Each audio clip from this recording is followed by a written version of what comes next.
जय हिंद friends, welcome to my YouTube channel exam Jyoti. आज हम लोग NTA UGC NET English literature का chapter 19 that is contemporary period.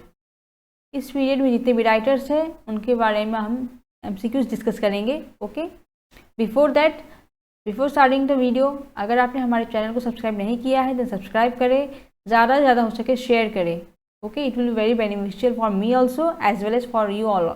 Okay, because through these videos I am providing you the best MCQs which will help you in cracking the NTE-UGC net. Okay, so please subscribe it and tell your friends also to subscribe this and view this. Okay, देखें, ज़्यादा से ज़्यादा देखें और जितना ज़्यादा हो सके आप लोग शेयर करें। Okay, it will be beneficial for both of us. Okay, तो चलिए शुरू करते हैं आज का class. Our first question is which most important event has to be acknowledged when we talk about contemporary literature? And the options are French Revolution, Second World War, First World War, Surrealism. And the right answer is Second World War. जब हम contemporary literature के बारे में जब discuss करते हैं तो हमारा सबसे इम्पॉर्टेंट इवेंट कौन सा आता है, हमारे ध्यान में कौन सी बातें आती है, तो वो है second world war. Second world war के दौरान हमारा कंटेम्प्रेरी लिटरेचर का आगमन हुआ था। ठीक है, second world war that is हमारा 1939 से 1945 के बीच में है। ओके, ये हुआ था हमारा सेकेंड वर्ल्ड वार का पीरियड। ओके, एंड आफ्टर 1945 हमारा कंटेम्प्रेरी पीरियड स्टार्ट हो जाता है। ठीक है, our contemporary period starts after 1945। Okay, and this is contemporary period. Okay, आप लोग याद रखिएगा कंटेम्प्रेरी पीरियड कब स्टार्ट हुआ था हमारा 1945 के बाद, that means after second world war. Okay, इसीलिए हमारा सेकेंड वर्ल्ड वार वाला बात याद आता है। ठीक है, ये देखते हैं next question. What was the theme of the contemporary literature? Contemporary literature का थीम क्या था? Options are nature, imagination, real life, all of this. And the right answer is real life. तो कंटेम्प्रेरी लिटरेचर का theme क्या था? Real life, हमारा वास्तविक जीवन। Okay, our next question is which literary writing developed most during contemporary period? Options are novel, poetry, drama, none of this. And the right answer is novel. So contemporary period के दौरान सबसे ज़्यादा क्या लिखा गया था? तो आंसर है नॉवल। उस दौरान मैक्सिमम नॉवेल्स लिखे गए थे। ठीक है, our next question is which of the following works belong to C.P. Snow? And the options are wedding party, farcical, justice, darkness, visible, and last option is time of hope. And the right answer is time of hope, समय की आशा ना। तो CP snow द्वारा लिखा गया कौन सा work है? तो वो है time of hope. Okay, our next question is which work of CP Snow irritated FR Leavis to deliver lecture in opposition? Options are stranger and brothers, time of hope. Second option is the two cultures, the scientific revolution. Third option is the new man, the masters. Last option is conscience of the rich, corridors of power. And the right answer is the two cultures, the scientific revolution.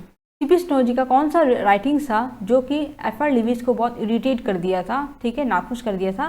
To deliver lecture in opposition, opposition के दौरान जब वो lecture दे रहे थे ना तब उन्हें बहुत ही ज़्यादा इरिटेट किया था। तो सीपी स्नो जी का कौन सा वो लिखा हुआ था?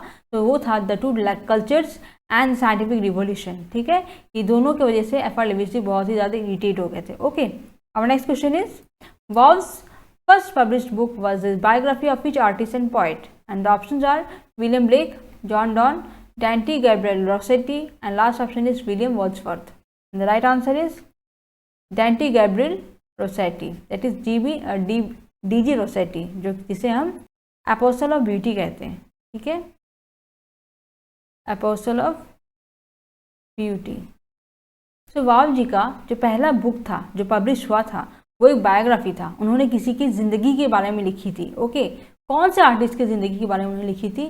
तो वो थी डीजी रोसेटी। रोसेटी जी के बारे में उन्होंने उनकी बायोग्राफी लिखी थी। ओके, तो it was written by Waugh's. Okay, और इनका पहला बुक था। ठीक है, our next question is which of the following work of Evelyn takes its title from a poem by T.S. Eliot?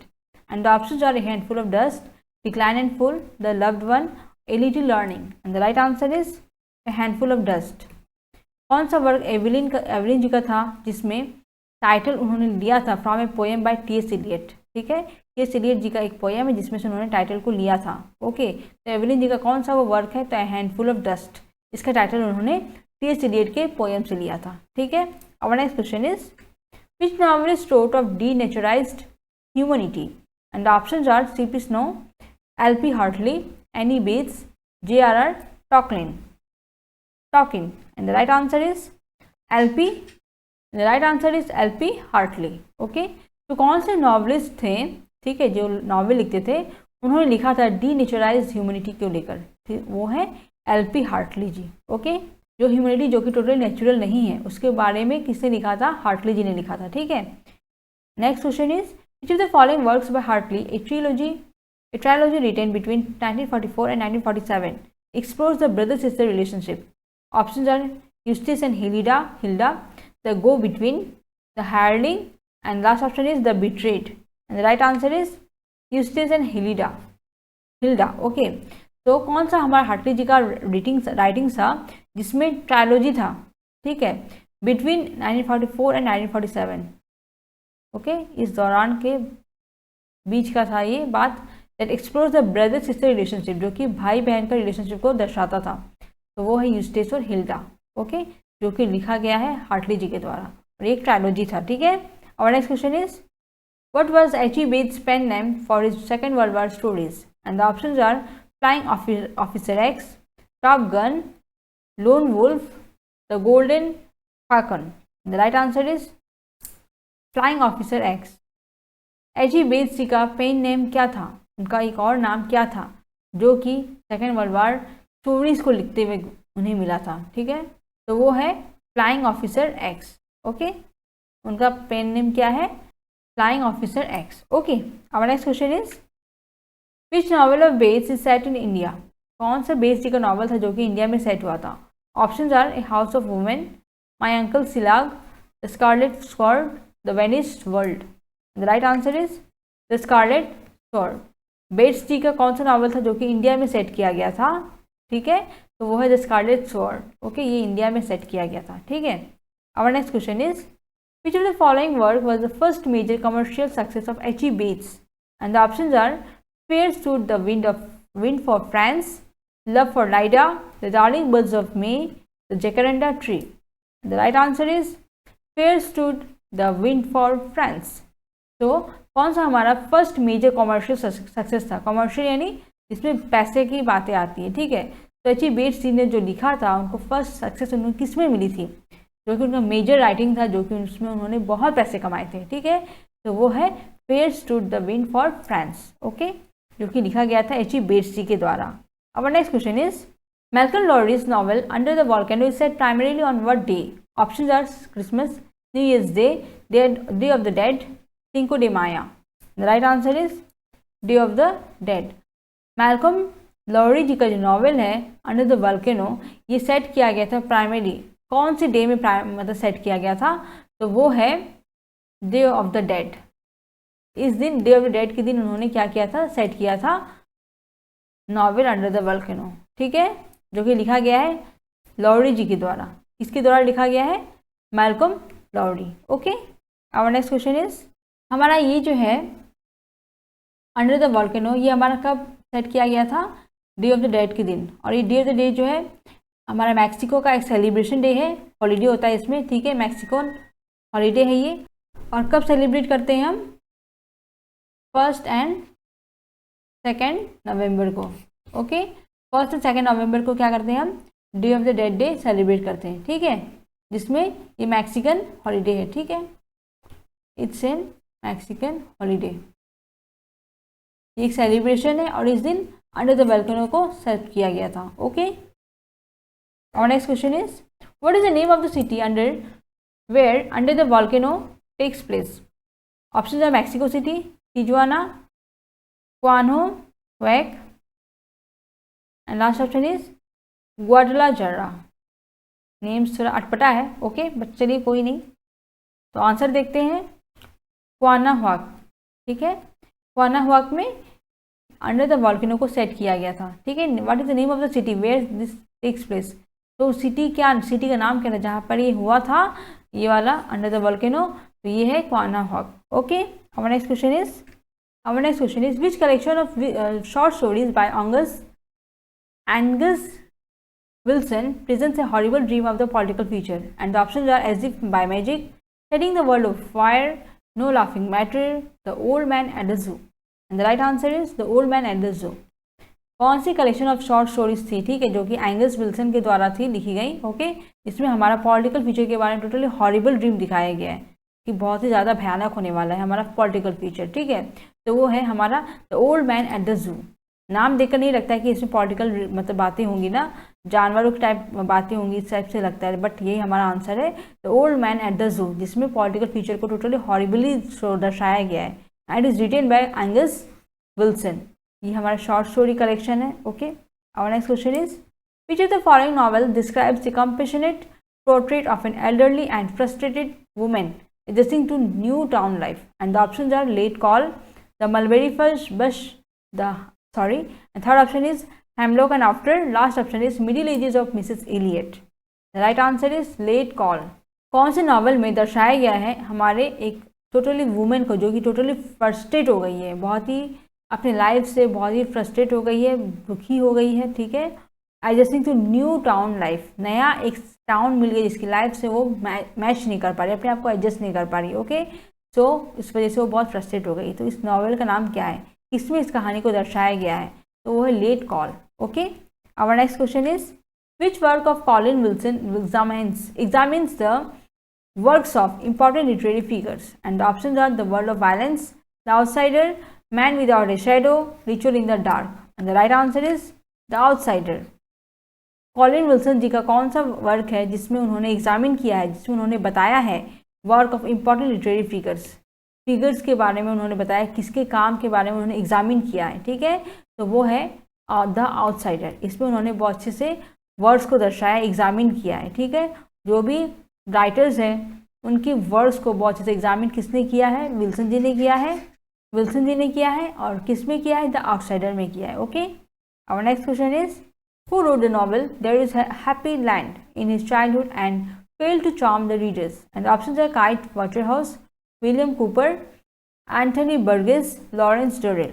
The right answer is Kite Waterhouse. कौन से who wrote the novel, किसने novel को लिखा है There is a Happy Land, अपने बचपन में लिखा है, okay, in his childhood and failed to charm the readers, और रीडर्स को मतलब पटाने में फेल रहे, ठीक है, मतलब उन्हें कैप्चर नहीं कर पाए कि रीडर्स उनके पढ़ें, उनको वर्क को पढ़ें और मतलब चार्म हो पाएँ, खुश हो पाएँ, ठीक है। तो वो चीज़ में वो फेल हो गए थे। तो वो कौन थे, काइट वाटरहाउस। उन्होंने लिखा था अपने बचपन में there is a happy land, okay. और ये बहुत बड़ी बात है, उन्होंने बचपन में लिखी थी, बट ये अलग बात है कि सक्सेस नहीं मिला उन्हें, ओके। नेक्स्ट क्वेश्चन को देखते हैं। Identify the work by kite Waterhouse which tells the story of Berkshire teenager, and the options are Billy Liar, Jub, The Bucket Shop, There is a Happy Land.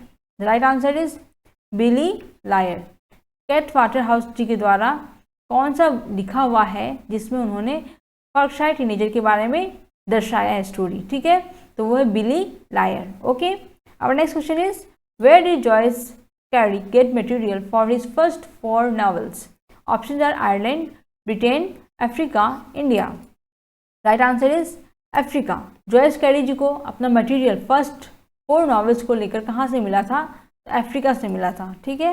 और next question is, which of the following was the first novel by Joyce Cary? And the options are Aissa saved, mister Johnson, trilogy on art, and last option is prisoner of grace. Right answer is Aissa saved. कौन सा novel है जो कि Joyce Cary जी का first novel है, तो वो है Aissa saved, okay. Our next question is, identify the novels of trilogy of an art. Trilogy of an art का हमें नॉवेल्स को बताना है, कौन सा है वो। Herself surprise, to be a pilgrim, the horse mouth. Second option is herself surprise, prisoner of grace, except the lord. Third option is mister Johnson, not honour more, the captive and the free. And last option is the horse mouth, except the lord, Aissa saved. The right answer is herself surprise, to be a pilgrim, the horse's mouth. ये उनका trilogy of art है, ठीक है, इसमें 3 novels हैं, ठीक है। Our next question is, which author's real name was Harry Summerfield of? And the options are Agnes Wilson, Keith Waterhouse, Joyce Cary and last option is William Cooper. The right answer is William Cooper. तो किसका real name क्या था? Harry Sommerfeld था, तो वो है William Cooper जी का। ठीक है, next question is which novel of Cooper describes a revolt against dull and conventional provincial society, and the options are Love on the Coast, Scenes from Provincial Life, You Are Not Alone, last option is Memories of a New Man। The right answer is Scenes from Provincial Life।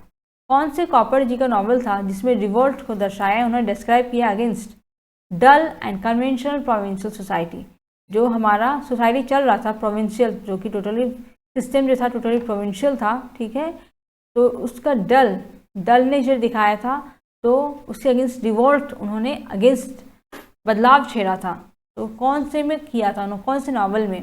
तो वो है scenes from provincial life. Okay, ये एक revolt है, इस novel के through उन्होंने revolt किया था, ठीक है, against the conventional provincial society. Okay, and it is written by Cooper. Okay, our next question is which work of Kingsley Amis showed the academic ambitions and the academic tensions of rapidly expanding world of higher education? And the options are Lucky Jim, The Epitologist, One Fat Englishman, The Anti-Death League, and the right answer is One Fat Englishman।